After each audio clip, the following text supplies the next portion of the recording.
World Bank regards primary health care as being a black box.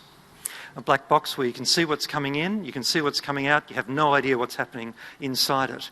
And so I told them that as a representative of the millions of primary healthcare workers around the world, I'm actually a bit insulted to have what I do described as being a black box. I understand what's happening, and so do you, in the work that we do and the great service that we provide to our individual patients, their families and their communities. The fact that others don't understand just means they haven't looked closely enough.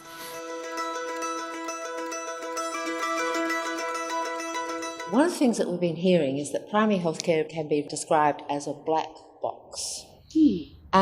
What's your take on that expression of primary healthcare as a black box?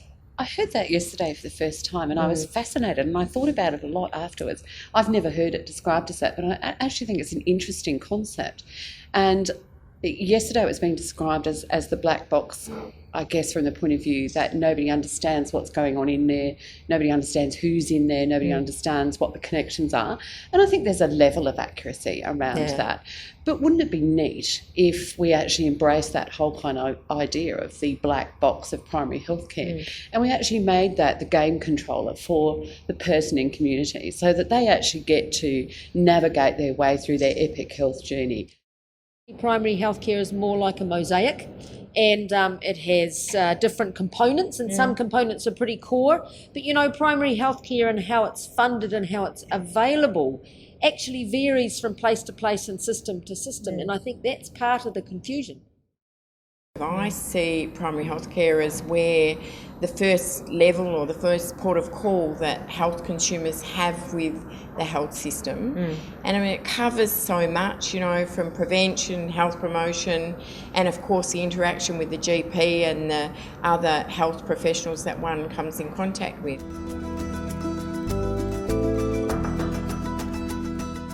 Look, I think primary healthcare is the front line of our health system. The vast majority of Australians will use primary healthcare services at least once a year. And primary healthcare services, of course, cover a huge range. They cover general practice, they cover pharmacy, they cover dentists, they cover allied health. So people do use them, and they use them all the time. So in that sense, it is the front line. If you actually ask a consumer, they would see primary health as, you know, the part that manages the biggest part of their health. You know, you might interact with an acute service, you know, one-off occasion, but you certainly use your primary health care for, you know, your day-to-day living and your ongoing management of your health issues.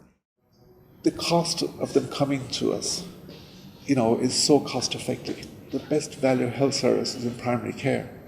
There's work done overseas by Liam Glenn, who looked at the cost, and you can put it down for any currency you like, but the cost to see a GP is $50, €50. If that patient goes to emergency department, it's $500. If they're admitted into hospital, it becomes $5,000. And if, unfortunately, if they end up in ICU, intensive care, it's $50,000.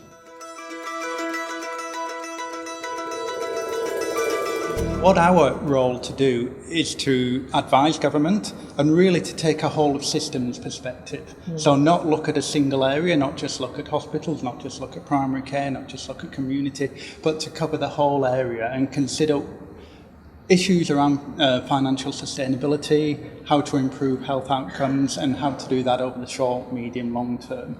And in that context, then really in the long term, that moves you down a path of reducing hospital admissions and trying to concentrate on keeping people well.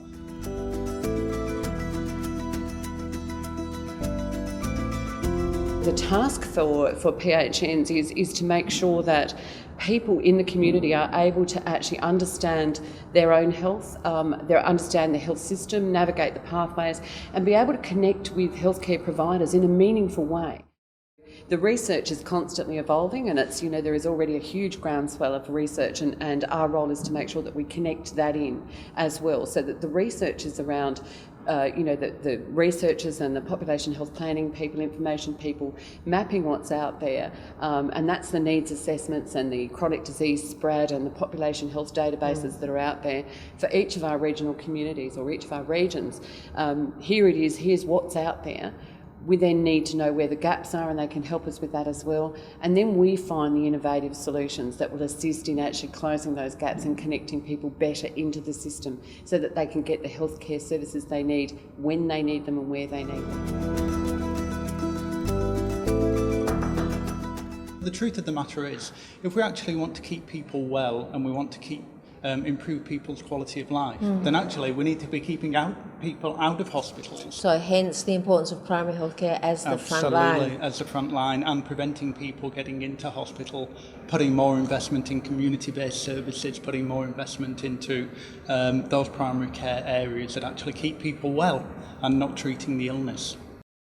The beauty about primary care is its ease of access. We live and work in our communities. We know our patients, we know their families, we know their extended families. We provide front-level care. We provide all the care, really, most of the care before they go to secondary or tertiary level care. So the primary thing about it is that the ease of access, the frequent contact with patients for those who need it, that's one of the cornerstones of holistic care that you provide at the primary care level. That's what primary care is. If we want to have universal health coverage, if we want to have every single person having access to health care, then we need strong primary health care.